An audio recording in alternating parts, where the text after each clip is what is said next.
Ako yung huling eksena ko with Khalil Ramos. May naniwala. Kaming dalawa na lang. Bakit ka naniwala? Yeah, kasi parang, imagine nyo kung wala yung tao na yun. Hindi naman, walang bubuka kay Popoy.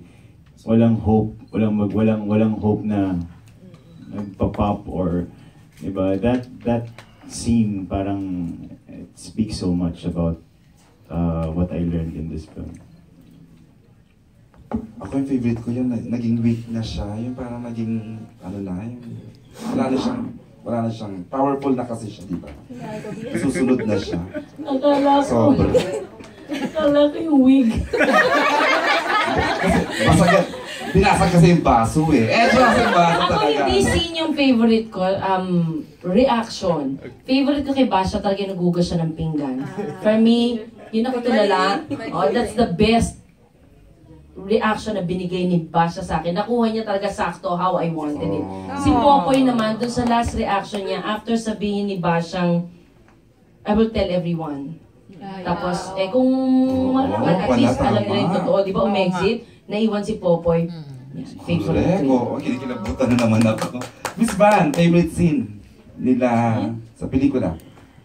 Same kami ni Bea, I like that. But if there's one that made me really tear up, it was the hug with the mother. For some reason, when it came to that point, it's like, ba't na ako naluha? Siguro kasi naka-hold yung tension the whole time eh. Yung umuwi siya sa nanay niya, parang ganun. And I remember when we had a viewing party here before, for the fans, nagulat ako, nung may ganun din siyang eksena sa part 1, yung niyakap niya yung nanay niya, biglang naglabasan ng mga panyo, umiyak lahat. Sabi ko, we need to have a scene like that in the sequel. So, in this movie, when she went home to the mother na walang words, sabi ko, ay, nakakaiyak. Nakakaiyak siya, nakakaiyak sila doon. Wala pa lang salita. Okay, Miss Carms. Ako, hindi, pareho kami ni Rebe, yung ano eh, yung siguro, yung sa balkonahe, yung after mawala yung baby. Mas mahaba pa yung sa original eh. Ang dami pang siguro noon. Yung original scene na yun, nung hindi pa edited, ang dami pa nilang siguro. Nung nagbabatuhan na sila ng siguro, nangyari to, may rason kung ba't nangyari, siguro, tatawanan na lang natin to in the future. Ang dami pang siguro nun. Ang galing-galing nilang dalawa doon. Parang speak so much about, yun nga, pareho, about marriage, di ba? Yung trying pa.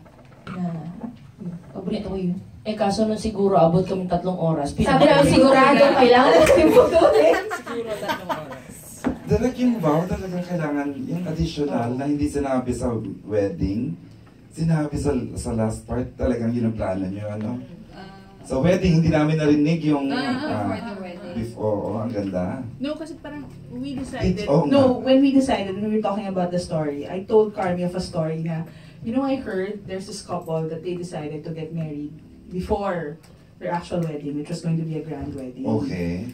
Tapos nung sabi niya, ay, ang romantic nga nun, sige, hindi na lang sila ikasal the night before. That's why we made the vows, we made him say the vows the night. Kaya malas nagkita nga bago ikasal. Oo. Kasi di ba matatakot ka? Matutuloy ka ba kasal? Joke! Hindi pa nga natin nabalin niya yun eh. Okay, and who would like to ask the last question? Ayan, si Ayan. Ayan, can you share the mic? Okay. Hello.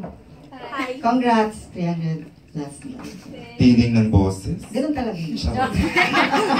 I'm Ayan of the Sweet Box. Ayan. Sweet. Ayan. Direct, anong part ng movie yung magulgol ka talaga ng bongga?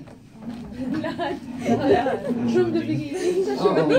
Yung shooting ako magulgol, bonggang. Di nyo kayang tawaran. Dinaig ko siya eh. Yung sa stairs sequence niya. Hindi ako iyakin sa pelikula ko. At a certain point, I get detached. Kasi naman, sa dami ng beses ko siyang pinapanood sa editing, sa scoring, sa mixing, sa lahat. Hindi ako nakaiiyak sa sarili kong pelikula. But while we're doing it, naiiyak ako. While we're doing the scene, I mean, them acting it out, yes, naiiyak ako. Motivating, yes. After take, naiiyak ako. Before take, oo, yun. Hindi, Okay. For Bea and Jaloy, what part of Popoy and Basha would you like to take sa marriage nila in the future? Anong character nila na gusto niyong dalhin? Or gusto niyong